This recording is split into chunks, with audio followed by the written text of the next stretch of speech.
As an instructor, I meet a lot of people attending their very first autocross event. When you're a novice, the important cones are hard to see, and your car feels enormous. It's my job to get novices to a point where the important cones stand out and their cars feel small. A big part of getting faster is being familiar with what's waiting to trip you up out there on course.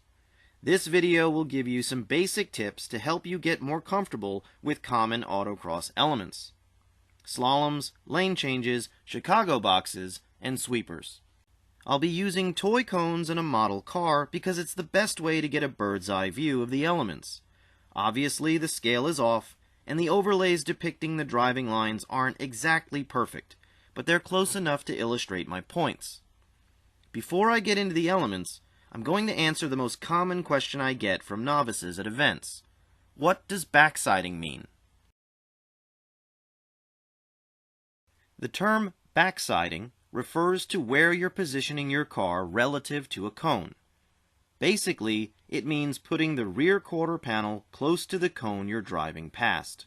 This gives you the most amount of time to prepare for the next element. Your proximity to the cone and your angle of attack both affect the line you're taking through the element, and the speed at which you can attack the element. Backsiding is important in a lot of elements on course, but it matters most in a slalom. A slalom is a line of cones that you must weave through. The entry is often dictated by a pointer cone. This slalom requires you to enter on the right. A slalom without a pointer cone is optional. You can choose which side you want to enter. Slaloms can be long or short, they can be offset or aligned, they can have tight spacing or open spacing, or a mix of both. A slalom is all about rhythm, and rhythm is all about being early. Being early is all about looking ahead and backsiding. For this video, let's use a basic slalom: long, aligned, and equally spaced. Backsiding the first cone gives you as much time as possible to backside the second cone, and every cone after that. This is the correct line through this slalom. Turning in past the cone is called being late. If you're late, you don't have as much time to set up for the second cone, and you'll have to slow down. If you don't slow down, you'll get later and later and eventually miss one of the slalom cones. Being late is the most common error novices make when they start autocrossing. It also breeds other mistakes. When you're late, you stop looking ahead and you only concentrate on the cone right in front of you, which knocks you off your rhythm and makes you much more likely to miss what's coming up. Here are my basic slalom tips. Choose a line that lets you backside the cones. Enter the slalom at the speed you want to take the entire slalom. If you get late, let off the gas a little or give the brake pedal a quick kick to slow the car down. And keep looking ahead. Another common element on course is a lane change. It's the autocross equivalent of having to quickly avoid a hazard in your lane while you're driving on the highway. There are 3 sections with the middle section offset. It's a real test of your car control skills. Turning too late, or turning too much, or a combination of both, will lead to a spin and hitting a lot of cones. The trick to a lane change is identifying the important cones and backsiding those cones. More often than not, the important cone in each section is the last cone on the side you're turning toward. In this lane change, all you care about is backsiding the last cone on the right in section 1 and the last cone on the left in section 2. If you're late leaving section 1, you'll have to slow down to make it into section 3. Here are my basic lane change tips. Identify the important cones, backside the important cones, pick a line that requires the least amount of steering input. An element that's pretty unfriendly to Mustangs is the Chicago box. It's a rectangle with 2 open areas around a cone on one side. Basically, it's a short slalom disguised as a box. Why do Mustangs hate Chicago boxes?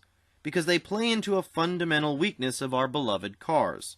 They punish you for going sideways. The cones that matter most in a Chicago box are the cones that define the entry, exit, and center. The placement of the center cone in a Chicago box will vary. It can be offset side to side, and the distance from the entry and exit cones can be tight, open, or equal. Each of those variables affects how you attack the Chicago box, and they also make it more likely that you'll hit the entry, center, or exit cones. Here's a Chicago box with a center cone that's aligned with the entry and exit cones, but is positioned closer to the entry cone. This version of a Chicago box would be considered slow in, fast out, meaning you'll have to scrub off some speed to make the tighter entry, but the wider exit allows you to get on the power as soon as you're around the center cone. The danger here is that getting on the power too hard will cause our ponies to step out and hit the exit cone. And if you're late on entry, your line will lead you right into the exit cone.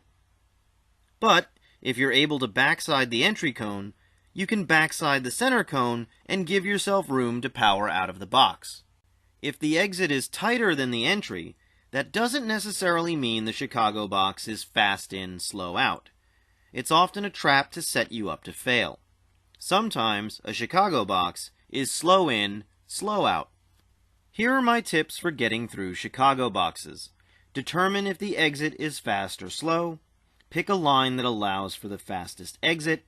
Brake in a straight line, not while turning. And keep the car from going sideways on exit. Sweepers are long, continuous radius turns. Finding speed in a sweeper is often more about knowing what elements are coming after it. A sweeper is essentially a highway on-ramp. Looking ahead will let you know if there's a lot of traffic on the highway and you need to slow down, or if there's open road to accelerate.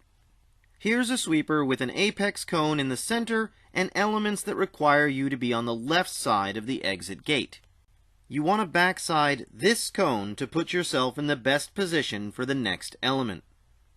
In your Mustang, you have two goals for getting through this sweeper. Figure out how short you can make the course, and determine the earliest moment you can get on the gas. Technically, the shortest way around this sweeper is to be on these three cones. Remember geometry? Sweepers are semicircles with a radius. For every 1 foot wider you make that radius, you have to travel 3 feet longer around the sweeper. But if you turn too tight, you'll choke off your speed and that will cost you time. And if you go too wide, you add length to the course, which will also cost you time. In a Mustang, sweepers are a Goldilocks element. You have to find the line that's just right for your setup. A stock Mustang will want to push wider than one with a heavily modified suspension. A solid rear axle can't hold the line as tight as an IRS car can. Nailing the line that's best for your setup will allow you to get on the gas earlier. Once you've determined your line, look for the 12 o'clock cone. This can be an actual cone or just a spot on the pavement that you use to determine the middle of the corner. Your goal in any sweeper is to see if you can get on the gas before the 12 o'clock cone. You want to start rolling on the throttle here, around 1 o'clock. Even if it's just 10% throttle, it's better than none at all. Remember, if you hit the gas too hard, you'll go sideways or spin. You're just looking to have the longest duration of acceleration possible. You're trying to get the car right at the limit of traction as early as your line, your car, and your tires will allow, without drifting or compromising your ability to backside the left cone in the exit gate. Sweepers are all about being smooth and timely with your steering and throttle inputs. Here are my tips for finding speed in sweepers. Always know what's coming after the sweeper. Choose a line that doesn't choke off speed or add too much distance. Find the 12 o'clock cone. Get on the gas as early as possible without compromising traction. I hope this video helped you get more familiar with some of the elements you'll find at an autocross. But the best thing you can do to get faster is get as much seat time and as much instruction as possible. Find a local club, a nearby event, or a novice school and get your Mustang to an autocross soon.